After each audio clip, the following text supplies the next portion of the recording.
It started with silence. Then, in that silence, came a sound. A sound so faint, it almost didn't exist. A blip, one clean, perfect tone. Then another. Then nothing. NASA didn't find it. It found them. I'm your host, and tonight, we're uncovering the story of a signal that still haunts scientists. A signal that was never supposed to be heard. One that may have come from somewhere far beyond our understanding. Or from something that was already here. This is Unsolved Science. August 15th, 1977. The Big Ear radio telescope in Ohio was scanning deep space, listening for any kind of cosmic whisper. At 10:16 p.m., astronomer Dr. Jerry Amon noticed something strange. A perfect 72-second transmission. Strong, consistent, coming from a direction in the constellation Sagittarius. No planet, no satellite, no known source. Amon circled the data printout in red pen and wrote one word beside it. Wow! That's what history would call it. The wow signal. But what most people don't know is that the wow signal wasn't alone. According to internal NASA logs, there were two similar transmissions detected between 1977 and 1981. Both scrubbed, both marked anomalous. Only one scientist ever went on record about it. Her name was Dr. Eleanor Price, a signal analyst for NASA's Deep Space Communications Division. She vanished in 1982. Her final log entry simply read, "It's not random. It's repeating. And it knows when we're listening." The pattern years later, when NASA digitized their old records, something resurfaced. A pattern buried deep in the 1977 data. A modulation that resembled code. Binary, but not human. When converted to audio, it produced a rhythmic pulse, almost like a heartbeat. That's when NASA quietly pulled the data offline. But here's where things turned stranger.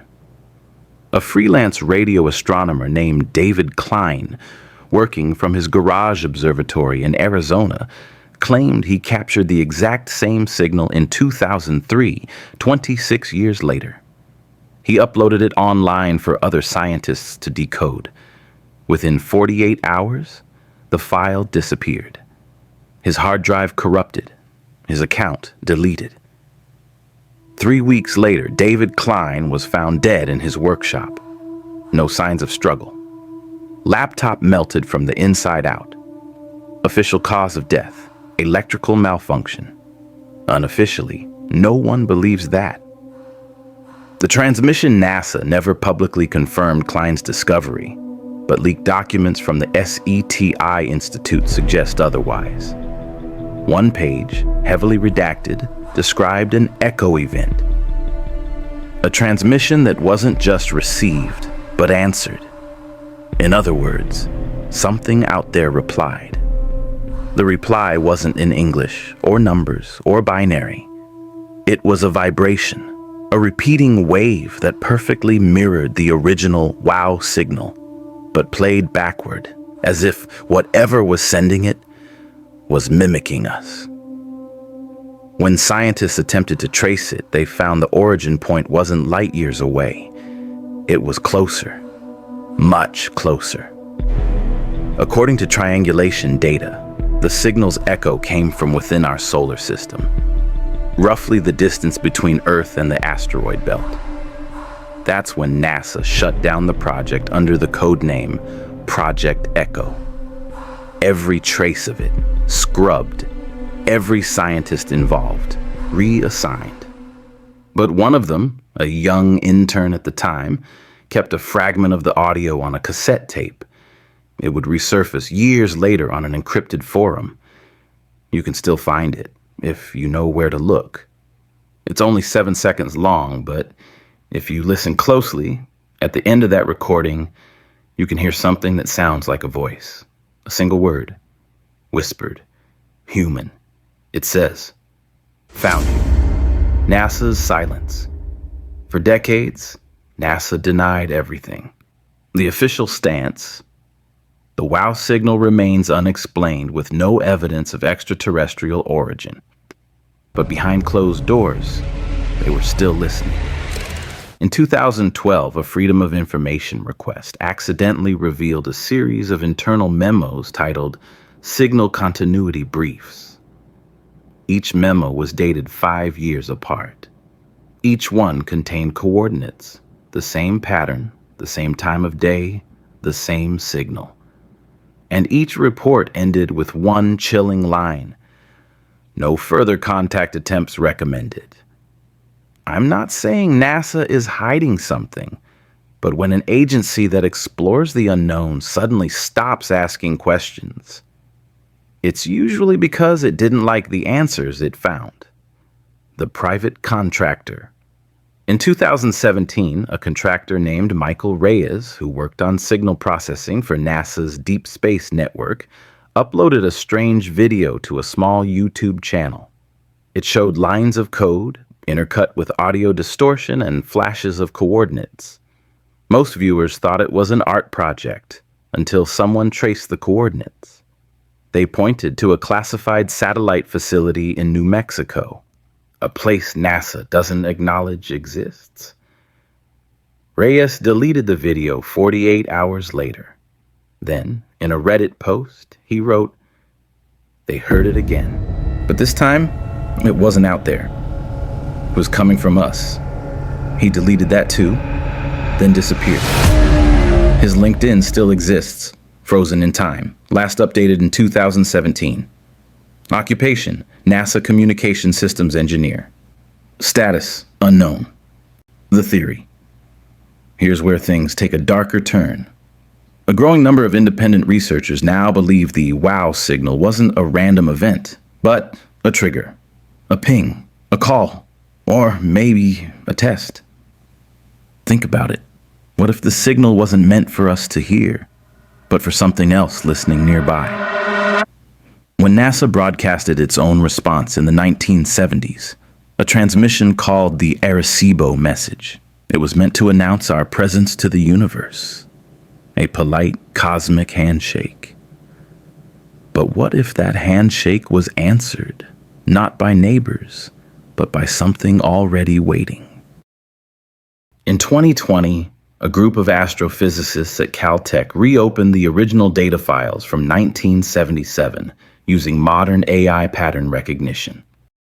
They discovered something NASA had missed, hidden inside the noise floor of the signal: a second, weaker transmission. It wasn't random static, it was structured. And when they slowed it down by a factor of 10, the waveform revealed a repeating pulse pattern. 3 beats, a pause, then 2 shorter beats. One of the researchers recognized it. It matched an ancient Sumerian sequence, a mathematical symbol used to represent return. They didn't publish that part. They were afraid no one would believe it. But one of the scientists, Dr. Lena Wu, couldn't keep it to herself. She leaked the discovery anonymously on a dark web science forum. Her post ended with a single sentence: "It's not a signal. It's a countdown." 2 months later, her lab caught fire. Official cause: electrical malfunction, just like David Klein years before. After that, whispers began to spread in the astrophysics community. Rumors of a pattern that listens back. Apparently, when researchers fed fragments of the signal into analytical AI models, the software would begin responding, generating outputs that weren't programmed. The words formed were nonsensical at first, until the models began repeating a phrase in multiple languages. "We hear you." And then silence again. No one knows how or why the output stopped. But after that, the entire lab system was isolated from the network. All files deleted. All researchers relocated. Project terminated. No explanation given. Scientists still argue about the WOW signal. What it was, where it came from, whether it even meant anything at all. Some say it was a comet. Others say it was an equipment glitch. But those who've studied it closely, those who've heard it, always describe the same feeling. Not fear, not wonder, recognition.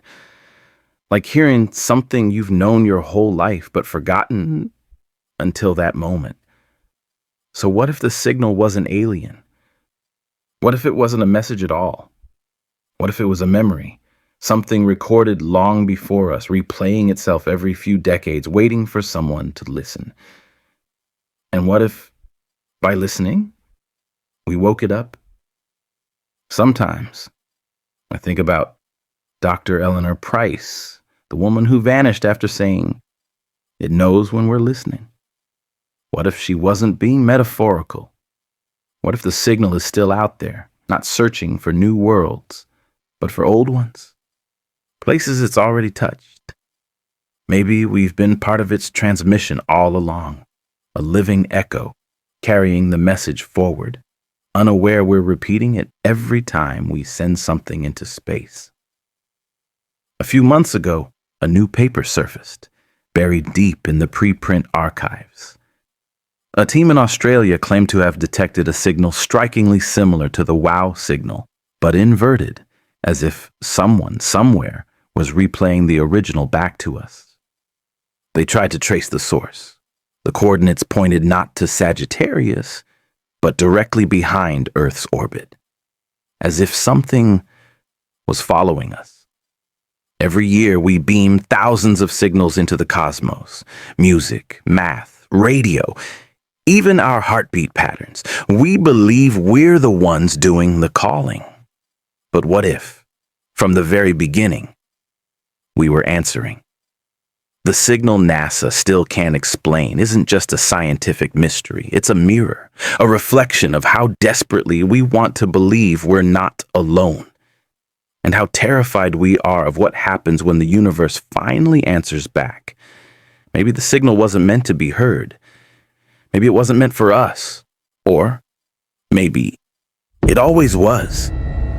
And maybe, just maybe, you're hearing it now. This is Unsolved Science.